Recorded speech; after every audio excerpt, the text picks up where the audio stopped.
Kevin Durant, yes, Kevin Durant, the basketball player, just remembered the password to his Coinbase account 11 years later. Also, Michael Saylor has been vibe coding new securities offering ideas with ChatGPT. More on Bitcoin Season 2. Let's kick it off.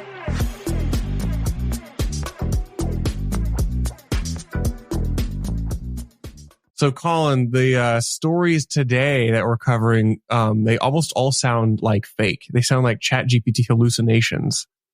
Kevin Durant, already wealthy enough, and then even more wealthy than Kevin Durant, Michael Saylor, both two very interesting stories this week. Yeah, especially the Durant one, a little page 60, a little bit of a tabloid pixie dust here. But I haven't heard any like the Bitcoiners talk about him because I think the Bitcoiners just aren't cool. They don't follow sports. They don't know who Kevin Durant is.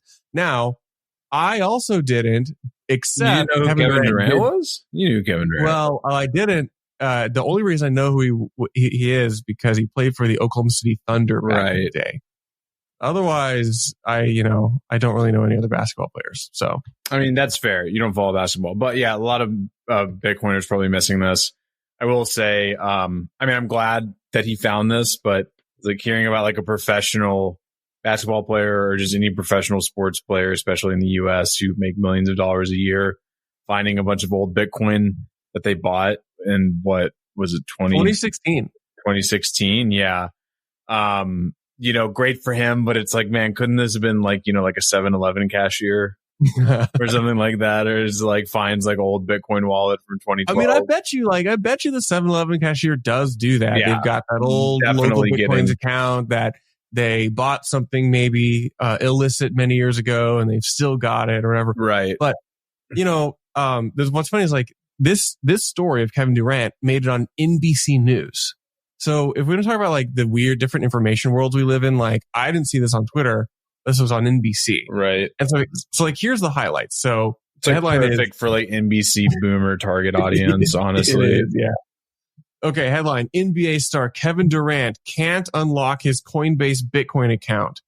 His agent is thrilled. We've yet to be able to track down his Coinbase account info, so we've never sold anything. And this Bitcoin is just through the roof. Could you just hear just this kind of like gravelly agent like speaking on the phone to this NBC News reporter? It's like, yeah, we've been yet to track down this Coinbase account info, so we've never sold anything. And this Bitcoin is just through the roof. Also, shout out to Durant for having an agent named Rich Kleiman. That kid was born to be a star agent. So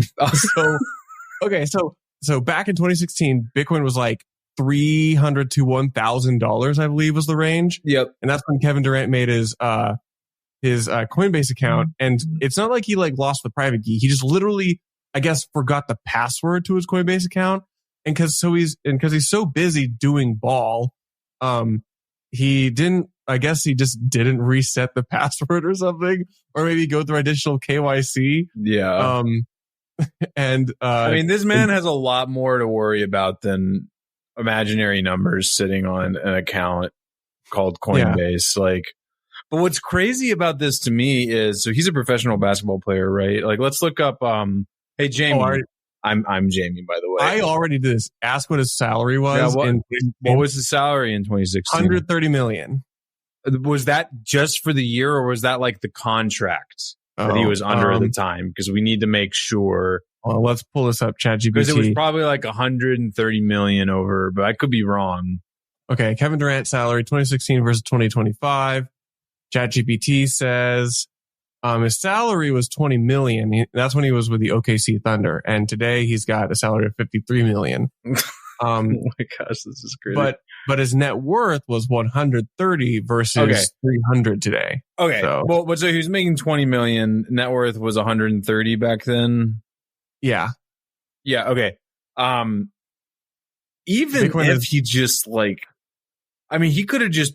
Let's say like in like the most conservative case ever, he just put like $1,000 in.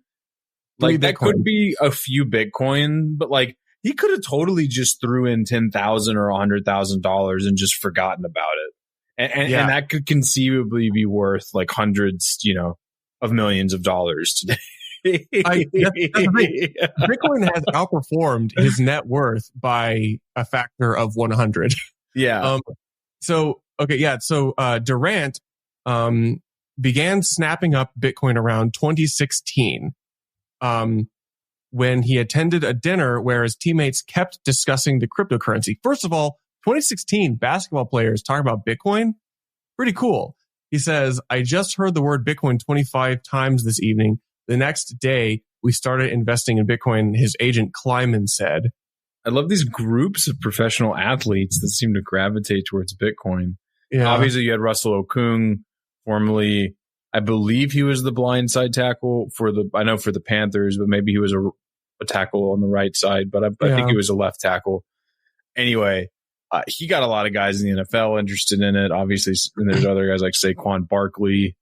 I think other stories like this too also go to show how, how much more common Bitcoin is and how much more adopted it is in terms of people like having financial exposure to it, and at least the US, than most people realize. Because like not everyone is like, like giga autistically tuned into what's going on. Like a lot of people who are on Bitcoin Twitter, right? I would venture to guess like 90%, if not more, of the people who have financial exposure to Bitcoin in the US have just bought it and then forgotten about it, or bought it and then just kind of like passively manage it, maybe check in on it every now and then. Like the sports athletes, like they're, if you think about it, like if they're early in their career, but they've signed these big deals, like maybe just a few years prior, they were still kind of a struggling hand to mouth like athlete. And then they go straight to these big superstardom. So like they're probably like way more like normal people who just happen to be gods of athleticism. So like it's kind of intuitive that the boys would just be sitting around talking about Bitcoin and crypto. Yeah. Yeah. I mean, when you think about, where a lot of these guys come from in the NFL and in basketball, right? Like a lot of these guys are coming from, like urban areas where it's just, they're not like elites. They're just really fucking athletic dudes. You probably never had a financial advisor. Yeah. Right. So, it does kind of just make sense. But I mean, shout out to Kevin Durant, though. I like to imagine like that, because I know Coinbase like re-upped their KYC policies a lot during this time, and that like that's maybe what was holding them back. And I'm imagining like the Coinbase employees manually verifying, Kevin Durant's like KYC AML stuff. And they're like, no, that's not actually Kevin Durant. It's really sorry to interrupt or not truly respond to your commentary there, but what I was just thinking of, he's got all of the forked coins in there. He's got Bitcoin Cash. He's got all the Bitcoin Cash. He's got Bitcoin SV. Assuming, I don't know how many Coinbase supported. I don't think this many, but if they did the full suite, there would be an inexhaustible list. But the ones that come to mind are like Bitcoin Cash, Bitcoin Gold, Bitcoin Diamond. So there was like for those who don't know, there was this like kind of Cambrian explosion of forks in 2017 after Bitcoin Bitcoin Cash. One of them was Bitcoin God. I think Bitcoin Super was another one. Anyway, but he would also have Bitcoin SV. Yeah.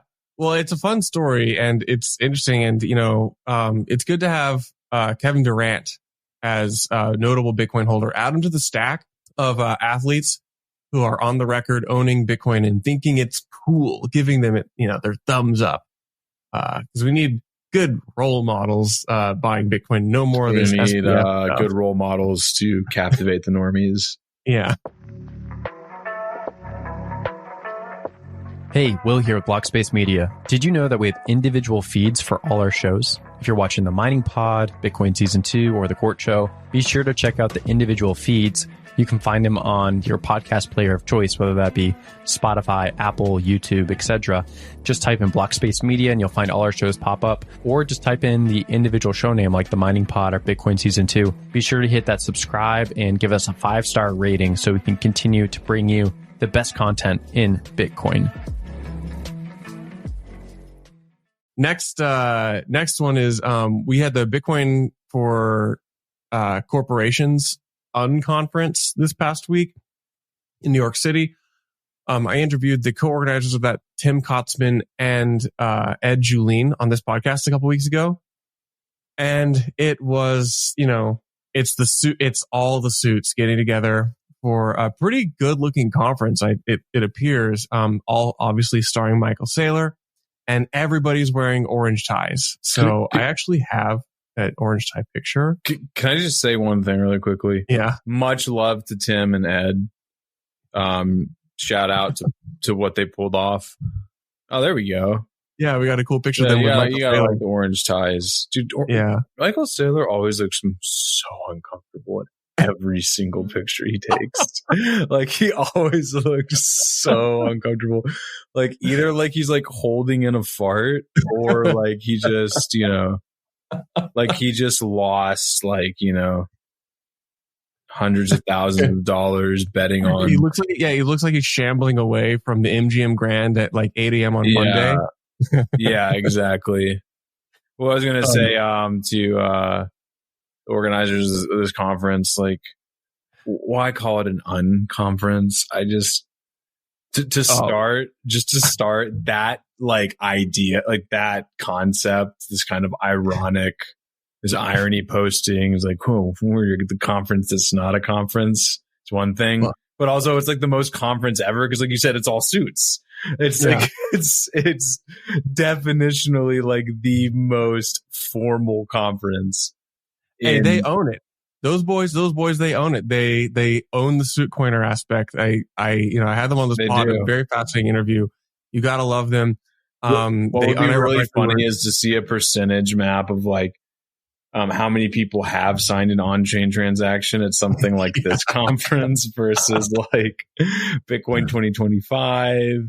And then like Op Next, and then BTC plus, and on and on and on. It's funny because like like at Op Next or BTC plus, like everybody there it would be like 99 plus 99. But the total value transfer would be like $1,000 versus like in this, like a single person sent one transaction, the whole room lasts in the past year, but it was worth $50 billion. Yeah. It'd be like, I think so. My broker like had me, come in and fax something so I could sign a transaction. It was for, I forget, 5 to 50 billion, that kind of thing. Anyway, okay. But the point is, Saylor had obviously a number of bangers at the conference. I think the takeaway that we had from this is that Saylor had a clip, and I'll play. It's about I'll probably let it run for a minute, where he talks about he's vibe coding the next MicroStrategy or strategy security offering on a Saturday, and you gotta love this guy.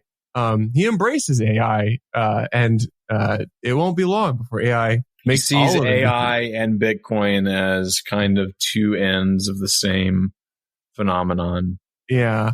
You got to say, I mean, for a guy who's, I would say now pretty tenured in tech, he still is very early. He's an early adopter of things. So here we go. That embrace digital intelligence, like my company, I sit down on a Saturday afternoon, I play with the AI, I design a security, I redesign the security, I design the security for the third time. The AI says it's never been done in the history of the world. I send it to the lawyers. They say it's never been done in the history of the world. I send it to the bankers. They say it's never been done in the history of the world.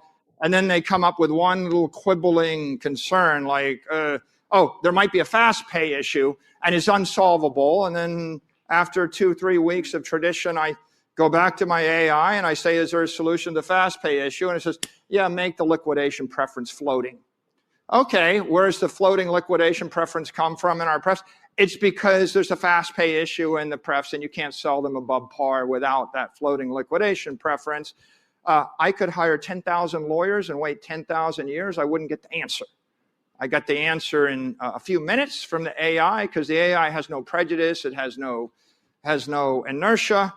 Okay, that's a finance company that uses digital intelligence. What happens next is we print $6 billion of those. What happens without AI? We sell zero. Everyone says, well, what's the killer use case of AI? Well, maybe design a security and sell billions of dollars a month of it.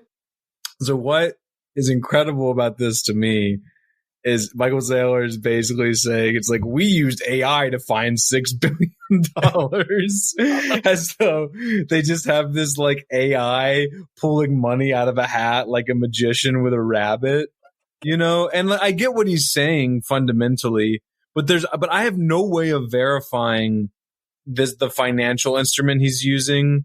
Like he's claiming they're the first to ever do it, or you can't do it this way. You know, I have no way of verifying whether or not that's true.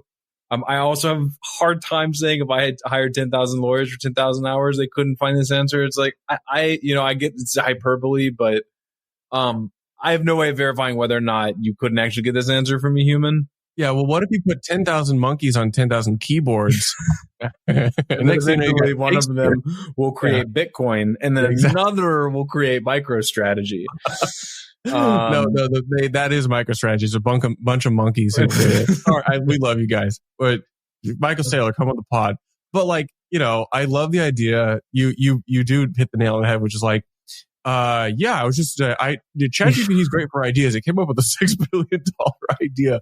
I was just like asking it for ideas. I mean, it does kind of remind you of those like, it's like this teenager makes $100,000 a month using AI tools, and it's like they like tooled something to like sell paper clips to fucking schools in like Poland or something, and it's just the most ridiculous business scheme you've ever heard of. But in this case, it really does kind of seem it's like, okay, these companies, these Bitcoin treasury companies, are very momentum based, and they need momentum, and they need market, like anything, but especially these need some sort of like market sentiment really to like get them going. And it's almost like with this, Michael Saylor's running out of the talking points about like Bitcoin is digital energy and like all the different things they do to buy Bitcoin, and now he's like, AI is finding us money, maybe he is right, and I'm sure that he is right to a certain Bitcoin is point, the check against global AI singularity collapse. You can mash a bunch of words together. Honestly, he might be onto something. Well, he keeps doing it, so you can't argue against results. I have nothing against the guy. He's not doing anything illegal, but whenever he speaks, I feel like he's trying to sell me something, because he fundamentally is. He's trying to sell his stock to me, right? But, there's something, there about, but anyway, his talk had a bunch of interesting points. I listened to most of it. He had a point is like, well, we started out thinking of strategy as this, like buying Bitcoin as a defensive play. And then we wanted to take like a strategic, position. And now we're going on the offensive and recreating an entirely new, system of derivatives and stocks and stuff. And, he is very successful at it, and it's working really well. And I can only just take some funny, hot shots from the side, because, he's got a few billion more dollars than I do, and, it's working for him. So, shout out to Michael Saylor. Okay, the next story, the last one is, I apologize that it's not necessarily a Bitcoin story, but we covered in the newsletter a few weeks ago. Monero, another blockchain, the privacy-focused blockchain, underwent its, quote, deepest reorg ever, an 18-block reorg that happened on the 15th of September, and the event invalidated 118 transactions. So what is a reorg? Basically, a blockchain's going along. Someone comes along and starts mining a different chain, but that's split at a certain block. And at some point, the person who's got more hash power eventually becomes the real chain. So all of that activity that happened on the chain that big entity's on no longer exists.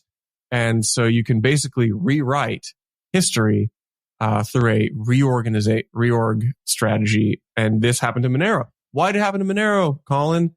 Well, because no one's mining Monero. No one's mining Monero. Well, actually, do we know why it happened this time? Was it the same? Because It was the exact same thing. Exact same thing as last time. Yeah, okay, same so entity. Like the token incentive and stuff, because the last time the pool, so rewinding to the last time, this pool spun up, started offering a token to Monero miners to mine with them in addition to the payouts from the pool. So they were getting extra money. They ended up getting enough hash rate, and the rest is history. So I guess same thing here, probably. Yep, same thing here. And in this case, like this entity is they're documenting it publicly. So they're saying like, we're going to do this. We're going to they're telegraphing it. They're doing like post assessments. Like, here's what we did. Here's how we did it. And, it's kind of in the interest of transparency and exploring the resiliency of Monero, because Monero does not use the specialized computers that Bitcoin does. And because it uses the normal CPU inside normal computers, it's easier to acquire those.